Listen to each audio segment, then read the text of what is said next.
ತಾವು ಈಗಾಗಲೇ ನೋಡಿದಿರಿ ನಮ್ಮ ಯಮಕನಮಡಿ ಪೊಲೀಸ್ ಠಾಣಾ ವ್ಯಾಪ್ತಿಯ ಈ ಹತ್ತರಗಿ ಟೋಲ್ ಪ್ಲಾಜಾ ಹತ್ತಿರ ಇರ್ತಕ್ಕಂಥ ಈ ಫ್ಲೈಓವರ್ ಮೇಲೆ ಇನ್ನೂ ಕೆಲವೊಂದಿಷ್ಟು ಜನ ನಿಂತ್ಕೊಂಡಿದ್ದಾರೆ. ಮತ್ತು ಕೆಳಗಡೆ ಹಲವಾರು ರೈತ ಬಾಂಧವರು ರಸ್ತೆ ತಡೆಯನ್ನು ಮಾಡ್ತಾಯಿದ್ರು. ಆ ಸಂದರ್ಭದಲ್ಲಿ ನಮ್ಮ ಪೊಲೀಸರು ಅವರಿಗೆ ರಸ್ತೆ ತಡೆ ಮಾಡಿರೋದನ್ನು ತೆಗಿಲಿಕ್ಕೆ ಮನವಿ ಮಾಡ್ಕೋತಿರ್ಬೇಕಾದ್ರೆ ಏನೋ ಅಪಾರ್ಥ ಉಂಟಾಗಿ ಕೆಲವೊಂದಿಷ್ಟು ರೈತರು ಅವ್ರ ಮೇಲೆ ಕಲ್ಲು ತೂರಾಟ ಮಾಡಿದರು. ಆ ಸಂದರ್ಭದಲ್ಲಿ ನಮ್ಮ ಹಲವಾರು ಪೊಲೀಸರಿಗೆ ಗಾಯಗಳಾಗಿದ್ದಾವೆ. ಅವರಿಗೆ ಚಿಕಿತ್ಸೆಯನ್ನು ಕೂಡ ಕೊಡಿಸ್ತಾ ಇದ್ದೀವಿ. ತದನಂತರ ಆ ಕಲ್ಲು ತೂರಾಟ ಆದಂಥ ಸಂದರ್ಭದಲ್ಲಿ ಪರಿಸ್ಥಿತಿ ಉದ್ವಿಗ್ನಗೊಂಡಿತ್ತು.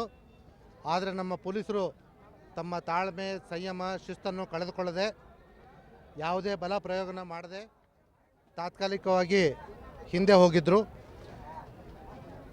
ಈಗಾಗಲೇ ನಾವು ಮತ್ತೆ ಉಳಿದ ರೈತ ಬಾಂಧವರ ನಾಯಕರನ್ನ ಕರೆಸಿಬಿಟ್ಟು ರೈತರನ್ನ ಮತ್ತೆ ತಮ್ಮ ಸಮ್ಮುಖದಲ್ಲಿಯೇ ಮನವಿ ಮಾಡಿಕೊಂಡು ಶಾಂತಿಯುತ ಪ್ರತಿಭಟನೆಯನ್ನು ಮಾಡೋದಾಗಿದ್ದರೆ ಕಂಟಿನ್ಯೂ ಮಾಡಿ, ದಯವಿಟ್ಟು ಯಾವುದೇ ಕಾನೂನು ಮತ್ತು ಸುವ್ಯವಸ್ಥೆ ಧಕ್ಕೆ ಬರದೇ ಇರೋ ರೀತಿಯಲ್ಲಿ ನಡೆದುಕೊಡ್ಬೇಕು ಅಂತ ಮನವಿ ಮಾಡಿಕೊಂಡಾಗ ಈಗಾಗಲೇ ನಮ್ಮ ಮನವಿಗೆ ಪುರಸ್ಕರಿಸಿ ಅವರು ಸ್ಥಳದಿಂದ ರಸ್ತೆ ತಡೆಯನ್ನು ತೆರವುಗೊಳಿಸಿ ನಮಗೆ ಅನುಕೂಲ ಮಾಡಿಕೊಟ್ಟಿದ್ದಾರೆ.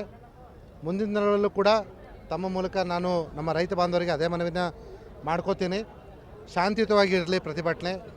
ಸರ್ಕಾರ, ನಮ್ಮ ಪೊಲೀಸ್ ಇಲಾಖೆ, ಜಿಲ್ಲಾಡಳಿತ ಸದಾ ನಿಮ್ಮೊಂದಿಗಿದೆ.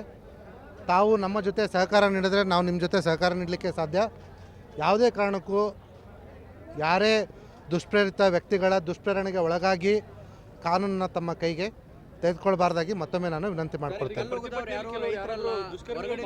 ಕಿಡಿಗೇಡಿಗಳು ಬಂದು ಕಲ್ಲೋಗೋದು ರೈತರ ಹೋರಾಟವನ್ನು ಕೆಡಿಸ್ಬೇಕಂತೇಳಿ ಪ್ಲಾನ್ ಮಾಡಿದ್ದಾರೆ ಅನ್ನೋ ಮಾಹಿತಿ ಇದೆ ಸರ್. ಅದು ಸಾಧ್ಯತೆ ಇದೆ, ನಾವು ಇಲ್ಲ ಅಂತ ಹೇಳಲಿಕ್ಕೆ ಆಗಲ್ಲ. ಹತ್ತರಗಿ ಟೋಲ್ ಪ್ಲಾಜಾ ಅಕ್ಕಪಕ್ಕ ಸುಮಾರು 50 CCTVಯನ್ನು ನಾವು ಮುನ್ನೆಚ್ಚರಿಕಾ ಕ್ರಮವಾಗಿ ಈಗಾಗಲೇ ಹಾಕ್ಕೊಂಡಿದ್ದೀವಿ. ಅದರಲ್ಲಿ ಯಾರು ಆ ಕಿಡಿಗೇಡಿಗಳು ಈ ರೀತಿ ಕಲ್ಲು ತೂರಾಟ ಮಾಡಿದ್ದಾರೆ ಅನ್ನೋದು ನಮಗೆ 100% ಪತ್ತೆ ಆಗುತ್ತೆ. ಈ ಒಳಸಂಚನ್ನು ಮತ್ತು ಪಿತೂರಿ ಮಾಡಿದವ್ರನ್ನ ನಾವು ಪತ್ತೆ ಹಚ್ತೀವಿ. ಮತ್ತು ಯಾವುದೇ ಕಾರಣಕ್ಕೂ ಅಮಾಯಕರಿಗೆ ತೊಂದರೆ ಆಗದಿರೋ ಹಾಗೆ ನೋಡ್ಕೊಳ್ತೀವಿ. ಈಗಾಗಲೇ ಕೆಲವು ರೈತ ಬಾಂಧವರು ಹೇಳಿದ್ರು, ಸರ್ ಅಮಾಯಕರಿದ್ದಂಥವ್ರನ್ನ ಪೊಲೀಸರು ಕರ್ಕೊಂಡು ಹೋಗಿದ್ದಾರೆ ಅಂತ ಹೇಳ್ಬಿಟ್ಟು. ಅವರು ಅಮಾಯಕರಿರೋದನ್ನು ಪರಿಶೀಲಿಸಿ ಅವ್ರನ್ನ ಬಿಡೋ ಜವಾಬ್ದಾರಿ ವೈಯಕ್ತಿಕವಾಗಿ SP ಆಗಿ ನಾನು ವಹಿಸ್ಕೊಂಡಿದ್ದೇನೆ. ಅಮಾಯಕರಿಗೆ ಯಾವುದೇ ತೊಂದರೆ ಆಗದಿರೋ ಹಾಗೆ ನಾನು ನೋಡ್ಕೊಳ್ತೇನೆ.